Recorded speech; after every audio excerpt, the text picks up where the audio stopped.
ಮುಖ್ಯಮಂತ್ರಿಗಳ ಅಧ್ಯಕ್ಷತೆಯಲ್ಲಿ ಇವತ್ತು ಸರ್ವಪಕ್ಷಗಳ ಸಭೆ ಅಂದರೆ ಕಾವೇರಿ ನಿರ್ವಹಣಾ ಮಂಡಳಿ ಆದೇಶದಂತೆ ಆದೇಶ ಮಾಡಿತ್ತು.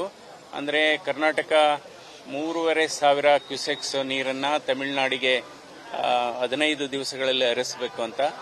ಏನೋ ದೇವರ ದಯ ವರುಣನ ಕೃಪೆಯಿಂದ ಉತ್ತಮವಾದಂಥ ಮಳೆ ಆಗಿರೋದ್ರಿಂದ ಅವರು ಕೇಳಿದಷ್ಟು ಅದು ಈಗ ನೀರು ಇವಾಗಲೇ ಅದನ್ನು ರಿಲೀಸ್ ಮಾಡಲಾಗಿದೆ. ಅಂದರೆ ಇವತ್ತಿನ ಸಭೆಯ ಮೂಲ ಉದ್ದೇಶ ಅಂದರೆ ಒಂದು ಮುಂದೆ ಈ ರೀತಿ ಆದಂಥ ಸಂದರ್ಭದಲ್ಲಿ ನಾವು ಯಾವ ರೀತಿ ತಯಾರಿ ಆಗಬೇಕು ಅನ್ನೋದ್ರ ಬಗ್ಗೆ.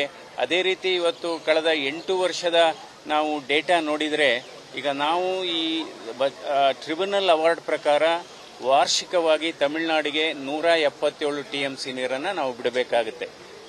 ಆದರೆ ಕಳೆದ 8 ವರ್ಷದ ನಾವು ಸ್ಟ್ಯಾಟಿಸ್ಟಿಕ್ಸು ಡೇಟಾ ನೋಡಿದರೆ ಸುಮಾರು ಆವರೇಜ್ ಆಗಿ ಎಷ್ಟು ಸರಾಸರಿ 320 TMC ನೀರು ಹರಿದು ಹೋಗಿದೆ ತಮಿಳುನಾಡಿಗೆ. ಆ 320 TMC ನೀರು ತಮಿಳುನಾಡಿನ ರೈತರ ಬೆಳೆಗಳಿಗೆ ಆಗಿ ಅದರಲ್ಲಿ ಹೆಚ್ಚುವರಿ ಅದು ಸಮುದ್ರಕ್ಕೂ ಹೋಗಿದೆ. ಅದರಿಂದ ಇಂಥ ಸಂದರ್ಭದಲ್ಲಿ ನಾವು ಈಗ ಮೇಕೆದಾಟನ್ನು ಕಟ್ಟಿದರೆ ಅಲ್ಲಿ ಬ್ಯಾಲೆನ್ಸಿಂಗ್ ರಿಸರ್ವೈರ್ ಅಂತ ಏನಿದೆ ಅದನ್ನು ಕಟ್ಟಿದರೆ ತಮಿಳುನಾಡಿಗೂ ಸಹಾಯ ಆಗುತ್ತೆ, ಬೆಂಗಳೂರಿನ ಕುಡಿಯುವ ನೀರಿನ ಸಮಸ್ಯೆಗೂ ಕೂಡ ಪರಿಹಾರ ಆಗುತ್ತೆ.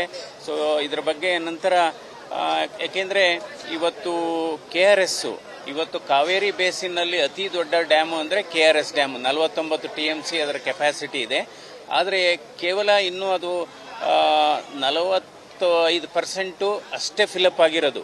ಅಂದರೆ KRS ನಮಗೆಲ್ಲ ಗೊತ್ತಿರಾಗೆ 124 ಅಡಿ ಇದ್ದರೆ ಈಗ ಏನೋ 100 ಅಡಿ ಹತ್ರ ನೀರು ಬಂದಿದೆ. ಅಂದರೆ ಕೊನೆ 15 ಅಡಿ ಏನಿದೆ ಅದರಲ್ಲಿ 60% ನೀರು ಶೇಖರಣೆ ಆಗುತ್ತೆ. ಅದರಿಂದ ನಾವು ನೋಡಬೇಕು ಈ ಮಳೆ ಈಗ ಯಾವ ರೀತಿ ಆಗ್ತಾ ಇದೆ, ಅದು ಹಾಗೆ ಮುಂದುವರೆದ್ರೆ ಬಹುಶಃ ಏನು ಸಮಸ್ಯೆ ಆಗೋದಿಲ್ಲ. ಏನಾದರೂ ಮುಂದುವರಿದೇ ಇದ್ದರೆ ಬಹುಶಃ KRS ತುಂಬದೇ ಇದ್ದರೆ ಸ್ವಲ್ಪ ಸಮಸ್ಯೆ ಆಗುತ್ತೆ. ಈಗಾಗಲೇ ಕುಡಿಯುವ ನೀರಿಗೋಸ್ಕರ ಇವಾಗ KRS ಇಂದ ಮತ್ತು ಹೇಮಾವತಿ ಕೆನಾಲಿಂದ ನೀರು ಬಿಡಬೇಕು. ಯಾಕೆಂದರೆ ಇನ್ನೂ ಹೇಮಾವತಿ ಕೆನಾಲಿಂದ ನೀರು ಬಿಟ್ಟಿಲ್ಲ. ಎಲ್ಲರೂ ಕೂಡ ಒತ್ತಾಯ ಮಾಡಿದ್ದೇವೆ, ಹೇಮಾವತಿ ಕೆನಾಲ್ಗೂ ಕೂಡ ನೀರನ್ನು ಹರಿಸಬೇಕು ಅನ್ನುವ ಒತ್ತಾಯವನ್ನು ಮಾಡಿದ್ದೇವೆ.